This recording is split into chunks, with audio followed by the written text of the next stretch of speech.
Jake here with my review of the Nerf rival Takedown. This, of course, is a new rival blaster that's been out just for a little while that is spring-powered, pump action, and has an 8-round internal magazine, and, of course, fires the rival rounds and any other brand of the round ammunition. Now, this is, of course, a cut-off shotgun-style blaster. It has a top loading port where simply pump open the blaster and place a round through the top. And again, it holds 8, but if you do it right, just like I just did there, you can actually do 8 plus 1. Just a nice way to have an initial extra round in the barrel, chambered, ready to go. Only do that for the first time, but after that, simply pump, load, fire. The blaster comes in at a $20 retail price.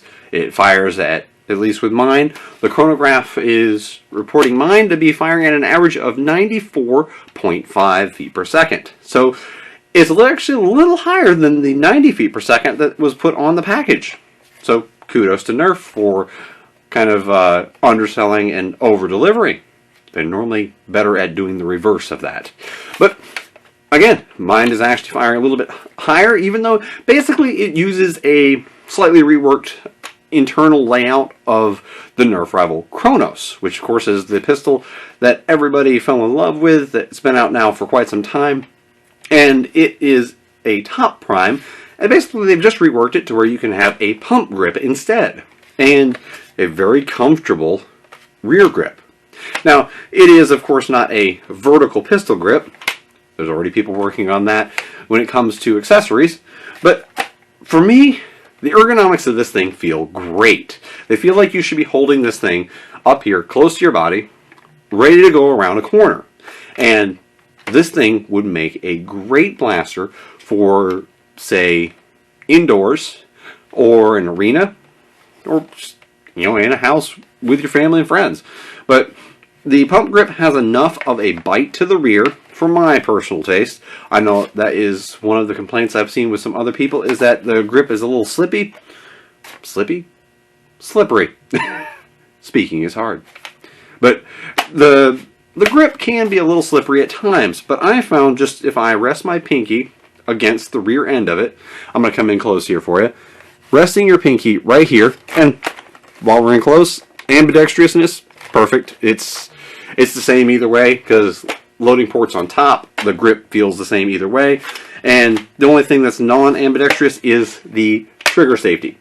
It has a mechanical locking safety, and it is only on the right side. Only on the right side as well is the paint. We still can't get them to put the rival on both sides.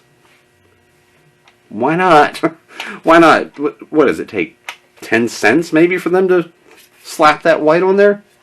Or quarter even? In production run, of course, yeah, that's pinching pennies, literally, probably. But I'm nitpicking.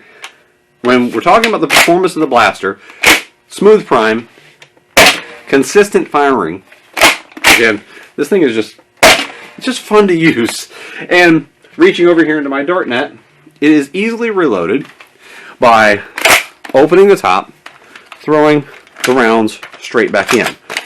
Very fast, easy to load, and I have had zero jams, zero issues loading. You can even go and get one loaded and muzzle feed one down the barrel, and then truly shotgun a couple rounds. Now, without getting into the internals of the blaster, you're not going to be able to do the shotgunning because, well, it has locks in place. Open it up, pull the lock out, and because there is a lock that prevents you from double feeding, and then you could intentionally double feed. But as is, just with it primed, you could even, well, throw that in, muzzle feed it. That's what I found to be the easiest. And of course that's going to hurt your range and performance, but you can do it. Just slap one down the barrel. Heck, while we're at it, there's one, there's two. Load that, pump one from the internal mag, and there's 3.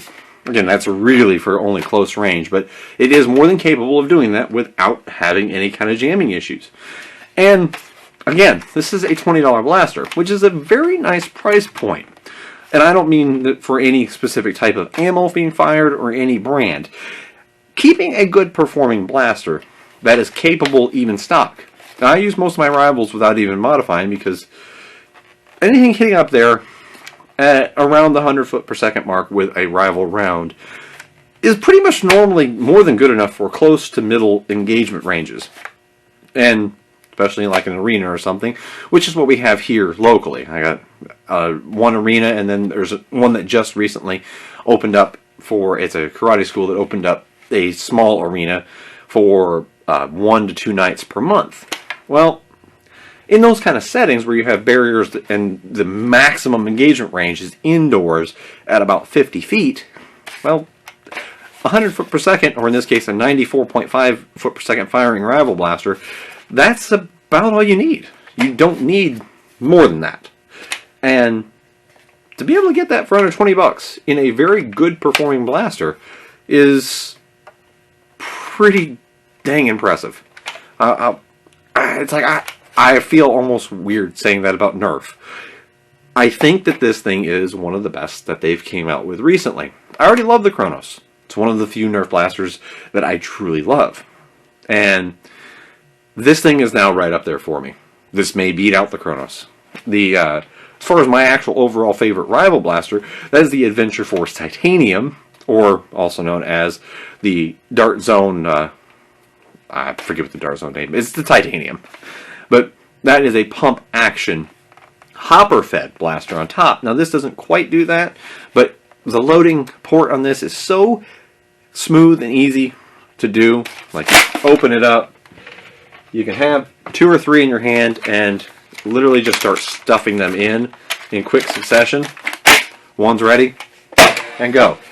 And yeah, my dart catcher didn't catch that one. But for under $20, you've got a nearly flawless blaster. Sure, it only holds 8. But it reloads so quickly, so smoothly, and that becomes very easy to top off just by throwing in. I mean, you can throw a couple in if you get even a split second. And that's nice and easy to do. So honestly, Nerf has hit an absolute grand slam home run with this, and that's more than I can say for the next blaster from them that I'm going to review.